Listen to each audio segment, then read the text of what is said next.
In recent years, the landscape of United States immigration enforcement has undergone a dramatic transformation, marked by a series of high-profile incidents and sweeping policy changes that have drawn intense scrutiny from legal experts, civil rights advocates, and the broader public. Central to this unfolding narrative is the case of Rümeysa Öztürk, a Turkish PhD student and Fulbright scholar at Tufts University, whose detention in March 2025 encapsulates a pattern of governmental action that many contend strikes at the very heart of constitutional protections and American ideals. On March 25, 2025, Rümeysa Öztürk was apprehended by plainclothes agents from the Department of Homeland Security and Immigration and Customs Enforcement. The arrest took place near her home during the holy month of Ramadan, a time of religious reflection and observance for Muslims around the world. There was no warning, no apparent immediate cause, and, most critically, no adherence to a standing court order that required a minimum of 48 hours' notice prior to any out-of-state transfer of detainees. Instead, Öztürk was whisked away more than 1,500 miles to a remote detention center in Louisiana. The abruptness and secrecy of her transfer, in direct contravention of judicial oversight, set the stage for a series of alleged abuses that would soon reverberate through legal and public discourse. Within the walls of the Louisiana Detention Center, Öztürk's ordeal intensified. Reports indicate that agents forcibly removed her hijab, a profound violation of her religious practice and personal dignity. She was denied access to halal meals, further compounding the indignity and making it virtually impossible for her to adhere to her faith's dietary requirements during Ramadan. These affronts occurred alongside a severe deterioration in her health. Öztürk suffered multiple asthma attacks while in custody, underscoring the life-threatening consequences of neglect and discrimination.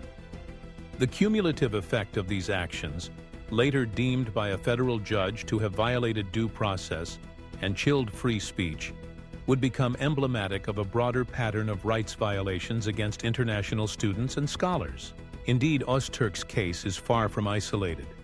In the wake of shifting enforcement priorities, at least 300 international students, many involved in pro-Palestinian activism, have had their visas revoked or have been detained on nebulous grounds of national security. Despite a lack of evidence pointing to criminal wrongdoing, these individuals have faced the full brunt of immigration enforcement, often in ways that raise profound constitutional questions. Notable among them is Mahmoud Khalil, a Palestinian student at Columbia University, whose own detention sparked widespread concern over the erosion of due process. Legal scholars such as Badar Khansuri of Georgetown have also found themselves swept up in this dragnet, prompting courts across the country to question the validity of the government's actions and the perilous state of fundamental rights. At the core of these developments lies the unmistakable imprint of executive authority and intention.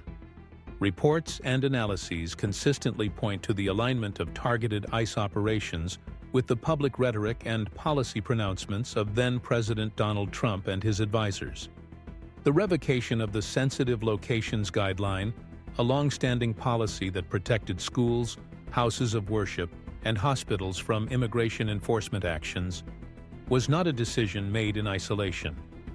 It was a directive handed down through official channels, reflecting an unambiguous shift in the administration's approach to immigration and civil liberties.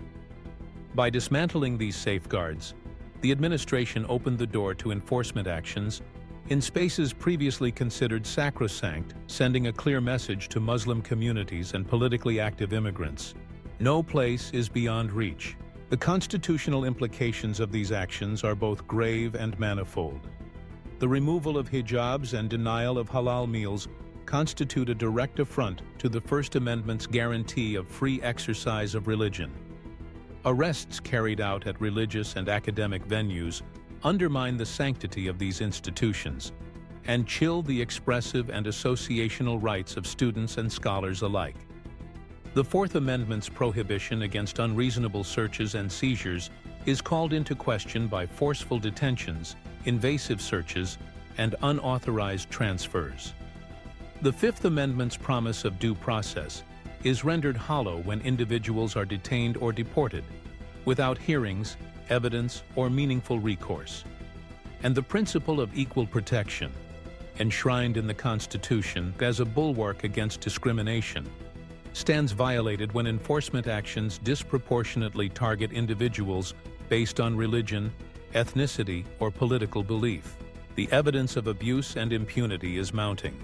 In the case of Rümeysa Öztürk, a federal judge found that her detention not only violated due process, but also constituted an impermissible chilling of free speech. Across the country, legal challenges brought by religious groups, including Quakers, Sikhs, and Baptists, argue that the abolition of protections for sensitive locations runs afoul of the First Amendment. Whistleblowers from within DHS and IC, alongside investigative journalists, have documented patterns of behavior that suggest these are not the actions of a few overzealous agents, but rather the products of a coordinated, executive-driven policy. This brings the question of presidential responsibility into sharp focus. The president is bound by oath to preserve, protect, and defend the Constitution of the United States. When direct or indirect orders from the executive branch instruct federal agencies to disregard constitutional safeguards, when protections for religious and academic spaces are deliberately removed, and when discrimination is not merely tolerated but encouraged, the line between enforcement and abuse becomes starkly clear. If, as reported, the administration also took steps to suppress complaints, dismiss whistleblowers, or impede investigations into these practices, the case for obstruction of justice grows ever stronger. At the heart of the matter is the question of whether these acts constitute high crimes and misdemeanors under Article 2, Section 4 of the Constitution. The documented incidents, most vividly illustrated by Öztürk's ordeal, coupled with explicit policy directives from the highest levels of government, present a compelling case that the executive branch ordered or enabled systematic violations of constitutional rights. Willfully ignoring or concealing the resulting harm and obstructing legal redress only deepens the breach.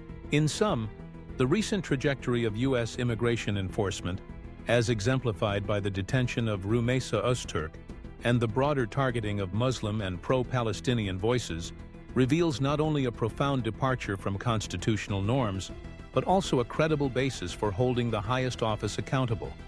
The evidence points to a pattern of official misconduct, unconstitutional abuse of authority, and obstruction, grounds that, by the letter and spirit of the Constitution, demand the gravest of remedies. What are your thoughts on the current approach to ICE law enforcement and its impact on civil liberties? Do you believe these actions uphold or undermine constitutional rights? Share your perspective in the comments below. We want to hear from you. If you found this discussion insightful, consider supporting the channel by subscribing and sharing this video with others. Together, we can foster a more informed conversation about justice, accountability, and the future of our democracy.